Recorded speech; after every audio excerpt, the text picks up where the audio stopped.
تم کو اپنی زندگی کے اندر یہ کام کر رہے ہیں۔ ان میں سے بالخصوص اولاد کے لیے اہم اور خصوصی نصیحت یہ ہے، ہمیشہ اپنے ماں باپ کے حکم کو سر کے اوپر رکھو۔ ماں باپ اگر تمہیں رات کے 2 بجے کھڑے ہو کر پنکھا جھولنے کا حکم دے دے، بغیر چھو چرا کے کھڑے ہو جاؤ۔ مگر افسوس آج کی اولاد اتنی عیش پرست ہو گئی ہے، پنکھا جھولنا تو بہت دور کی بات ہے، اگر بزرگ باپ یہ حکم دیتا ہے بیٹا اٹھو پنکھا آن کر لو، اے سی بند کر لو، مجھے ٹھنڈ لگ رہی ہے، بیٹا کہتا ہے مجھے ہمت نہیں ہے، امی سے کہہ دو وہ پنکھا بند کر دے۔ ہم اپنی نجی زندگی کے اندر چھوٹے سے چھوٹے بڑے سے بڑے کام کو دیکھیں کہ ہم اپنے اولاد اپنے ماں باپ کے کتنے پردار ہیں، ہم اپنے ماں باپ کے کتنے حکموں کو پورا کرنے والے ہیں۔ اس بقرہ عید کے پیغام سے ایک خصوصی پیغام پوری امت مسلمہ کو اور بالخصوص نوجوانوں کو میں یہ عہد کہنا چاہوں گا کہ اپنے ماں باپ کو اپنے لیے نعمت عظمیٰ سمجھو اور اپنے ماں باپ کے حکم کے سامنے سر تسلیم خم ہو جاؤ، چاہے تمہیں اچھا لگے یا برا لگے، تمہاری ہمت ہے یا نہیں ہے، تمہاری طبیعت چاہتی ہے یا نہیں چاہتی ہے، لیکن ماں باپ نے ایک کام سے منع کیا ہے تو منع کر دیا ہے، ماں باپ نے کام کرنے کا حکم دے دیا تو حکم دے دیا ہے، پھر چاہے کچھ بھی ہو جائے مجھے اپنے ماں باپ کے سامنے سر تسلیم خم کرنا ہے۔ یہ جانور کی قربانی یہ تو صرف ایک ذریعہ ہے، یہ ضروری نہیں ہم تو 2 رکعت نماز واجب عید الاضحیٰ کی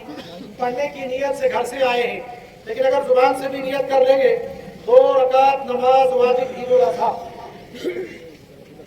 پیچھے اس امام کے منہ میں کعبہ شریف کی طرف پھر کریں گے اللہ اکبر، جیسے نماز کے جب ہاتھ اٹھاتے ہیں کانوں تک ہاتھ اٹھائیں گے، پھر ہم ہاتھ باندھ دیں گے، پھر ثنا پڑھی جائے گی اور ثنا پڑھنے کے بعد پھر اللہ اکبر ہاتھ اٹھائے جائیں گے کانوں تک، پھر چھوڑ دیں گے، پھر دوسری مرتبہ اللہ اکبر ہاتھ کانوں تک اٹھائے پھر چھوڑ دیے، تیسری مرتبہ پھر اللہ اکبر ہاتھ کانوں تک اٹھائے پھر باندھ لیے، پھر الحمد شریف ہوگی، قرات ہوگی، رکوع اور دونوں سجدے ہوں گے، پھر اٹھیں گے، پھر دوبارہ الحمد شریف ہوگا، سورت ہوگی، اس کے بعد ہم کو رکوع کرنا ہے، لیکن رکوع سے پہلے جیسے 3 زائد تکبیریں ہم نے پہلی رکعت میں ثنا کے بعد کہی تھی، اب 3 زائد تکبیریں اب کہیں گے تو اللہ اکبر ہاتھ نیچے چھوڑ دیں گے، پھر دوسری مرتبہ اللہ اکبر ہاتھ نیچے چھوڑ دیں گے، پھر تیسری مرتبہ اللہ اکبر ہاتھ نیچے چھوڑ دیں گے، پھر چوتھی مرتبہ اللہ اکبر ہاتھ اٹھائے بغیر رکوع میں چلے جائیں گے، تو رکوع دونوں سجدے سلام، اس کے بعد خطبہ اور پھر اس کے بعد مختصر سی دعا۔ السلام علیکم، عید مبارک تمام اہل اسلام کو میری طرف سے اور میری تمام چناب ولی ورکرز یونین کی طرف سے عید مبارک پیش ہو۔ آج عید الاضحیٰ کے موقع پر میں تمام اہل اسلام کو السلام علیکم کہتا ہوں اور دعا مانگتا ہوں اللہ تعالیٰ سے کہ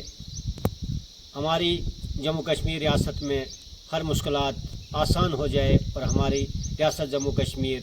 پھلے اور پھلے، اور جتنی بھی یہاں پریشانیاں ہیں وہ سب دور ہو جائیں۔ اور آج کے اس